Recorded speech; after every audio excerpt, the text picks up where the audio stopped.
Good morning, everyone. I know you haven't seen me for a while. I've been MIA, but I've been trying to get some painting done here in the house, which has badly needed it for the past 10 years. So I finally got my laundry room done. And I'm out here in the dining room because, as you can see, a little sliver over here of my office is completely torn apart. I have decided, though, not to paint where all the books and shelves are because, oh my God, I'd be here for a year doing that. So I'm just gonna paint like the two worst walls that are all skinned up and call it good. So anyway, that's why you haven't seen me and where I've been and why I'm out here, but I kind of like it by the fish tank. Anyway, I've got some news to cover, and also stay tuned because I want to thank Jimmy Bell very much for allowing me to mirror his interview with Bill Keelers in Utica, New York, who is a radio personality who interviewed a Watchtower PID. I'm going to keep it PG. But anyway, in the interview, his video is probably about 25 minutes long, and so stay tuned after I cover this to watch that. It's a very good interview, and this is the biggest thing, and this is what our daughter said years ago: we've got to cut off the food supply, and we need to inform the public. And I know all of us who do YouTube videos, that is what we've been trying to do, is get the general public to realize that they are not going to hear on their mainstream news about Jehovah's Witnesses and Watchtower unless it's something good, because Watchtower does a really good job of censoring their history, like somebody else. Anyway, so I am also going to put the link down below to Jimmy's original video, since he's the one that gave us permission. And so thank you. Now also, while I was trying to get that video, something came in from Atlantis. So thank you very much, Atlantis. Very much appreciated. He sent me a questionnaire. Now this originally was the Spanish version, and it was translated, and whoever translated it did an excellent job. There's just a couple of little small, well, the biggest thing is there's two words that were run together in the translation, and it's circumstances and exceptional. But they have the original Spanish forms so that you can see, you know, that when it was translated, it was just a small little boo-boo. But thank you very much for the person that translated this, and thank you, Atlantis, for getting this out to us. And I will have a link below for you to grab this, because this is a biggie, and we need to share this everywhere. The last paragraph on this document, and what it is it's just kind of like a form, and it's a questionnaire about CSA. And this is what the elders fill out when dealing with Watchtower. And it's like the name of the congregation, name of the elders who did the research, information about the alleged victim, and they have a red note. During the investigation, you generally do not need to meet with a child who has been a victim of CSA, yet due to circumstances exceptional, if they deem it necessary, they will have to consult first with the service department. How about call the police? And they have all these questions. Now, we've had similar forms like this in English, but this one looks like an updated one from the ones that we have in our archives already. And all kinds of questions. There's 2 pages here. And I just want to note that the last thing on this form, on page 2, at the bottom, it says, "Note, please return this completed questionnaire to the service department through the inbox. After they do so, they must delete the electronic questionnaire and destroy any printed copies." Yeah. Oh, but they don't destroy evidence. It's just unbelievable. Like I said, I will have the link down below to this. Now, you all have a wonderful day and stay tuned for Jimmy's interview. Bye. Good afternoon, everyone, and welcome back to the channel. I just want to share today with you guys the interview I did this morning with Bill Keeler. He's a radio show host up in Utica, New York. About a week ago, he had a representative from the Watchtower PID department come on his show. And Bill was asking him some questions. And this guy, if you haven't seen that video yet, you need to go watch it. I think Alt Worldly did a breakdown on the video. But this guy, this Watchtower dude, you know, he was asked about people losing their families when they leave the organization, and don't quote me, but he basically said, I can't comment on that. It's not my duty to make that statement. I mean, he dodged everything that this host shared with him. So they got in contact with me and wanted me to go on the show and answer some questions, and I did. Now, I was a little bit on my wording, only because it was 7:40 in the morning. You know, I hadn't even had my first cup of coffee yet, so I wasn't in my normal, let's go, let's do this. So I did the best I could, and hopefully I was able to impart some knowledge for someone out there. And another thing that I noticed, my takeaway from this video was, the public really doesn't know how evil Watchtower is. The reason why is because when we started talking about excommunication, disfellowshipping, he was basically saying, well, that's no different than if a mother and father have a daughter and she marries this guy that they don't like and they cut her and him out of their lives. He wasn't really getting that point. And when it came to CSA, he was basically saying, well, this is no different than the Catholic Church. And I'm like, well, yeah, but there's a systematic thing that Watchtower does that leaves the children very vulnerable. So that's one reason why I like what Selena's doing, getting that information out to the public. And so, update on that situation. I know everyone's interested in that interview that me and her are going to be doing. I have contacted her yesterday and today, and we are compiling the questions. We're working on those. I'm taking some out, putting some in, and we just want to make sure that we get the information that you guys are wanting out to you all. So, without further ado, I'm going to go ahead and flip this camera around, and you guys can listen to this interview. I think it was about 20 minutes or so. So, hopefully I did good. But like I said, the public really needs to understand how evil Watchtower is. So let me go ahead and flip the camera, and you guys can just listen. A week and a half ago, we had a member of the Jehovah's Witness on talking about their new, I believe it's called Cart Ministry, Jeff, where they're setting up kiosks, if you will, in various places around the area. And which is different than your traditional knock on the door, right? Right. And we'd asked some questions. Some questions were off limit that we were asked not to get into.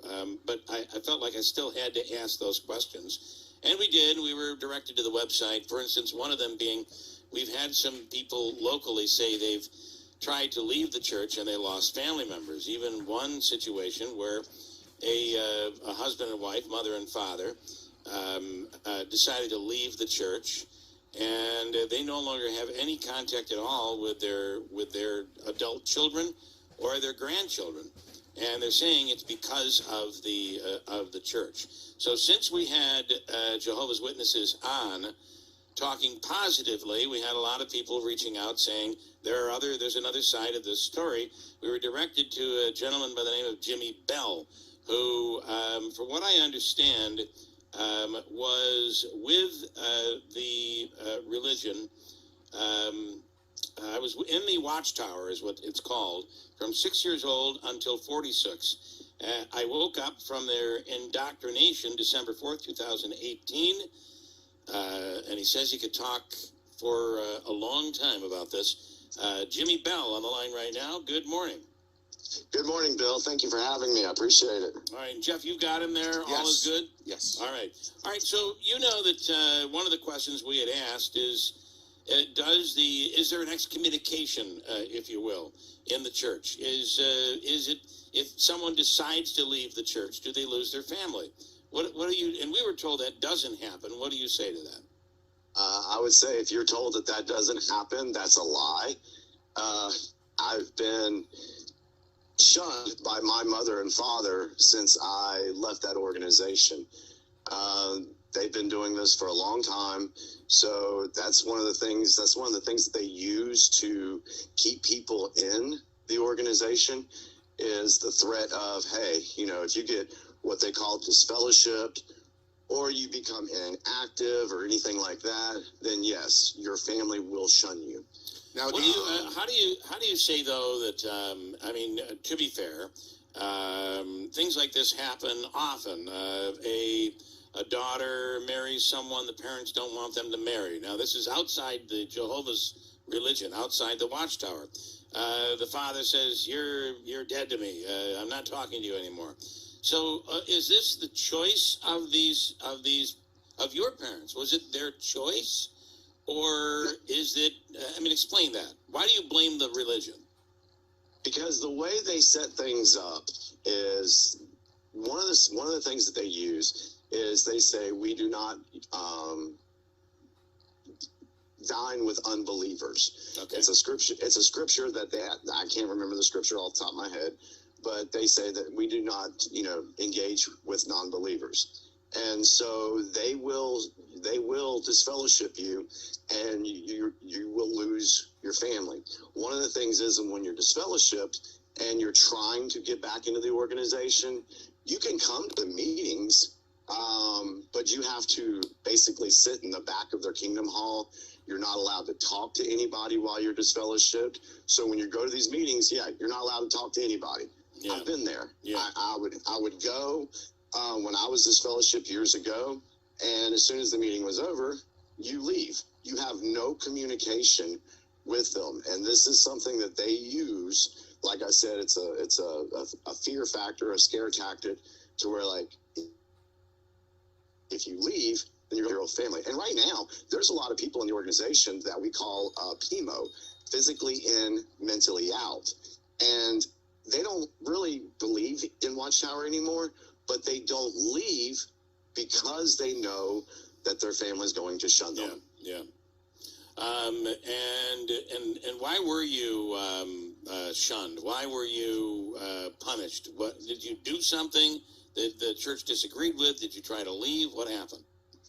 No, when I left in 2018, I just realized that a lot of the doctrine that they were teaching, I did my own outside research, because Watchtower does not want anyone to do any outside research. They just want you to stick to the Watchtower material.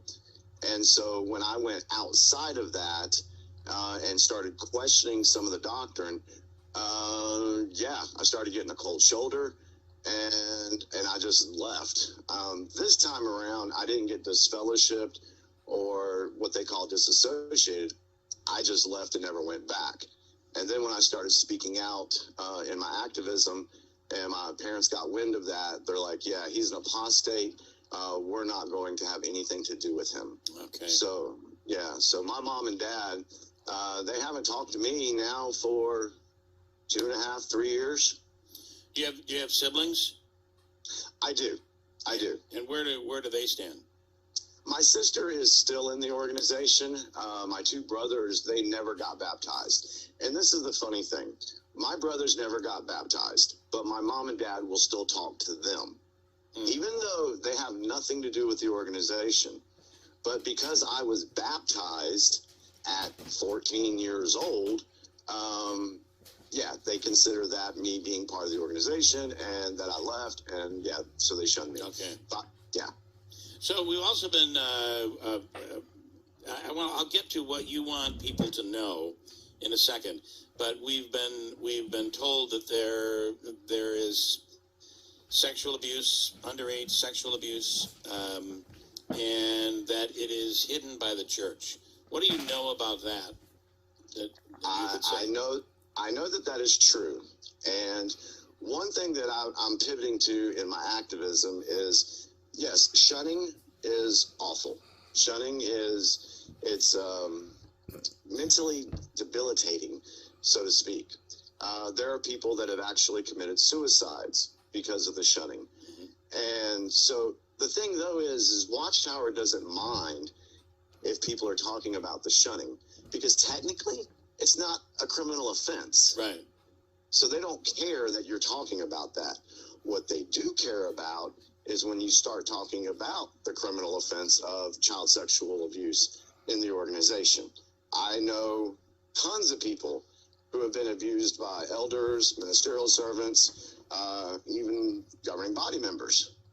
And this is something that Watchtower does hide. It's a systematic thing that they do. And yeah, it's very prevalent in the organization. Right now, there's... Just to be clear, what you're putting this on the Hold on one second. organization itself, not necessarily individuals in the organization. Yeah, he's not able to hear you. I'm sorry. But Jeff back in the studio is saying you're putting this on the organization, not on the individuals. Yes. And yes. why is that? Is it because of the cover up? Yes, it's totally because of the cover up. For example, did an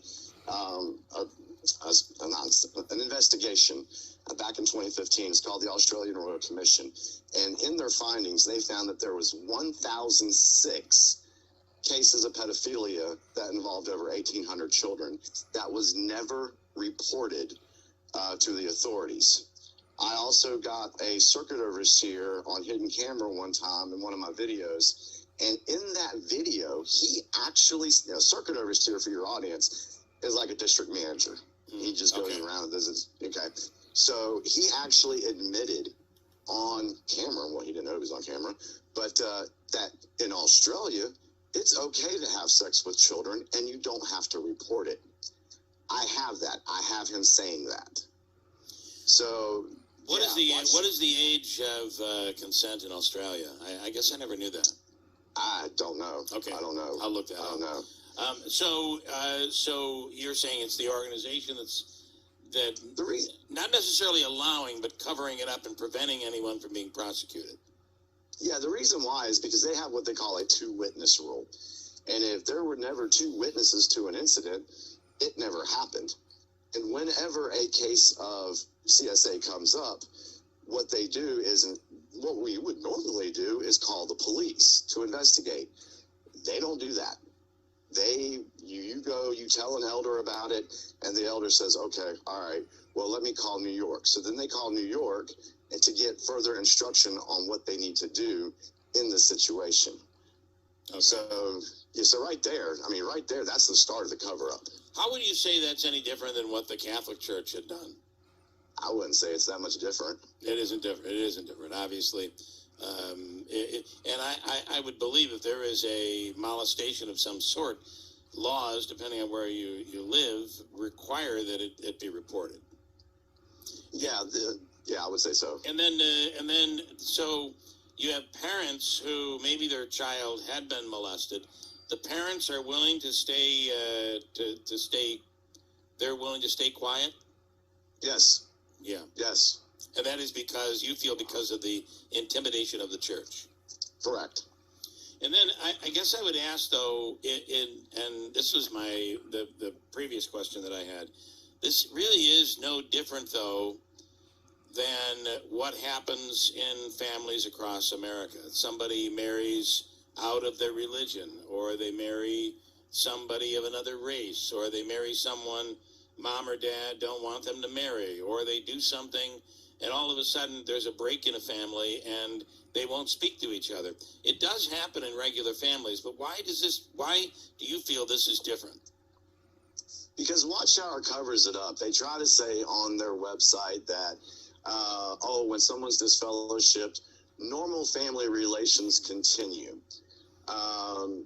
When you go to the meetings or whatever, you're doing spiritual, quote, spiritual activities, then it's okay to, or no, it's you don't associate with anybody with spiritual stuff. Yeah. But outside, if you just wanted to go to a ball game together, they say that that's okay. That's a lie. Because everyone who's left that organization has experienced some type of shunning in their life from their family members. So I knew someone who was not a Jehovah's Witness, but it was they were very religious. They could not afford to provide for their family. They were struggling. The kids didn't have the proper supplies for school. They didn't have the proper clothing for school. They definitely were they were poor. Yet they made sure that I believe it was 15% of their income had to go to the church. And I remember having this conversation with this person, like, that's just, you need to take care of your family. Your family should be taken care of before you can give to a charity, whether it be a church or anything. So I wonder if what you're talking about is more certain religions as opposed to just Jehovah's Witness or Watchtower. Right? Well, you see what I'm saying? As far as in this case, these people were not Jehovah's Witnesses, but they felt that they felt that they had been convinced by their pastor that the right thing to do would be to give to God first, give to the church first, money to the church, and give to their family second.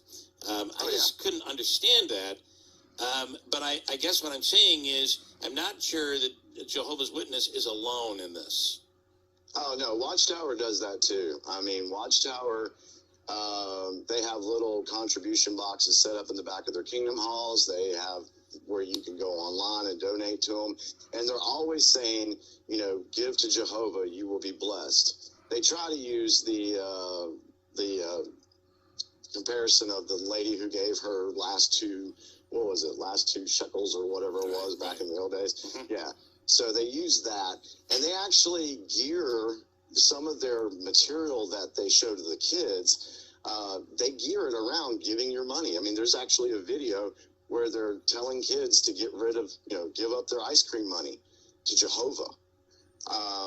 Now they've got it set up to where each publisher needs to give about $10 every month. There's actually a fee now that they put on the people. And they try to say, give the best that you can, but this is what we really want you to contribute. Yeah. So again, though, I do have to say, I don't know how that's any different than other religions. And the other part of this that makes this very difficult for you, other than convincing people that that being, entering into this religion is bad. The problem is that your parents are adults and they've chosen to follow this way of life and to set this standard, and they've chosen not to speak with you. That's the difficulty that you have, I think, in making this argument. Yeah, the thing is yes, they have chosen to shun me. Yeah, but they're doing it because they feel like they're pleasing God. You feel they've been brainwashed? Oh, totally. Anybody that's been in the organization has had some form of brainwashing. Yeah. They use brainwash and they use manipulation to do that, and that's why we tell folks, we warn folks, hey, do not get involved in this organization. They are basically, I've been calling them here lately a worldwide criminal syndicate, because there's so much more involved in what they do. To manipulate the public. They prey on people that are poor. They prey on single mothers, so that way, they have access to kids. They'll prey on people that, just lost a loved one. They'll go to their door and say, oh, you lost your loved one. Well, you get to see them in the new system. They'll come back to life. Yeah. And then they pull them in that way. They use emotion, and they use emotion and they use fear to keep people in. Okay, we appreciate your, anything else you want people to know, and how would they follow you? I think you say you do videos and that sort of thing. Yeah, I have a YouTube channel that I put videos out, speaking out against Watchtower, amongst some other things that I do.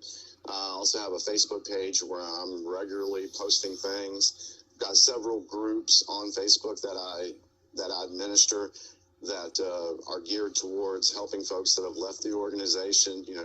Getting people together so that they can talk about things. So yeah, that's basically what I do. All right, Jimmy Bell, we appreciate your time here this morning. Thank you so much. All right, thank you for the time. I appreciate it, Bill. You have a wonderful day. You do the same. Thank you. All right, bye-bye. Jeff, the only thing I would say is this isn't that much different from other religions, and people from the outside can look in and say, God, what are you thinking? You're being brainwashed here. What they're telling you is not true. But ultimately, maybe they're the ones who are right. And these are adults that are making these decisions. I don't know that other than convincing people don't get into the religion because A, B, and C will happen to you. I don't know what else could be done. Yeah, I guess I'm not sure either. By the way, in America, freedom of religion, we cherish that tremendously in this country. Oh yeah, absolutely. But unless, as you said, there's some allegation of criminal activity that can be proven, I'm right. People are free to worship and gather as they see that they want to. Yeah. By the way, the age of consent in Australia is 16, which is not that much different than here in New York. It's 17. So I understand the concern of people. I do think that if there is a religion or a church that is hiding molestation or criminal activity of any sort, and certainly child molestation, that should be reported to the authorities, and I don't believe that there's any religion that should be able to protect that. However, if you are to the point where you're afraid of the church and no one is willing to say what happened, authorities can't do anything, right? Right. No, absolutely. If nobody's willing to talk. A pretty scary situation, though. But you know what? We've seen it even at the level of the Catholic Church, where these cases were handled by the church and not turned over to authorities. Two things quickly. Right. I thought it was interesting where he said there's essentially a belief, and I know that this is his take on things, but I'd love to know if this is written down somewhere, that if something happened and there aren't two witnesses to it, it never happened. I mean, could you imagine? Yeah. The other thing is, Smitty, I've got your mic on there. We had a message via the app, and it was about giving to the church. And in this particular case, I think they said it was Mormons. Yeah, Mormons give 10%. 10% before taxes. I think it is. I think almost in most religions, it is the norm to tithe 10%, right? That's what's recommended. It's not required, but if you're of the belief that if you don't give, you're not going to receive God's favor, then boy, it's a shame that's what you believe. I would think you're not giving to your own children who are in need. That was my issue with the friend of mine, which goes back several years. But he made sure that got its money, but he could not afford to make sure his kids were taken care of. That's unbelievable. I find that to be pretty difficult to swallow. However, there are people who believe that, and that's part of their religious faith, and who are we to tell them they are wrong, although I guess I did. All right, let me break. Coming up, we'll talk. Okay, everyone, so as you can see, these guys, especially the one sitting in the studio, you can watch his facial expressions when I was mentioning things, and it was like his eyes were raised up, his eyebrows were raising. He was like, oh my God. He couldn't believe some of the stuff that I was saying. And, Bill, of course, he was talking about that this was no different than the Catholic Church, and you heard what he said about excommunication and disfellowshipping. So that goes to prove right there that we need to get this information out to the public. The public needs to understand this. Yes, we can talk all day long in our XJW world. We can do that. But are we really getting that information out to the public, or just hoping it gets out there? So this is a good idea. Reach out to your local radio stations and your radio host and see if you can go on there and talk about Watchtower and get this message out that this is an evil organization. It does destroy families, and also it, causes people to lose their lives as well. So anyway, I hope I did good. I hope you guys enjoyed it. I've sent Bill some information on the 2-witness rule, so he has that now. And so hopefully, maybe we get a chance to talk again. I don't know. So I've got to go make some coffee, get ready for a grandkid ball game, and got a lot of stuff I got to go do. So I hope you enjoyed the video. Sending everyone much love, and stay tuned for upcoming videos. Bye, y'all.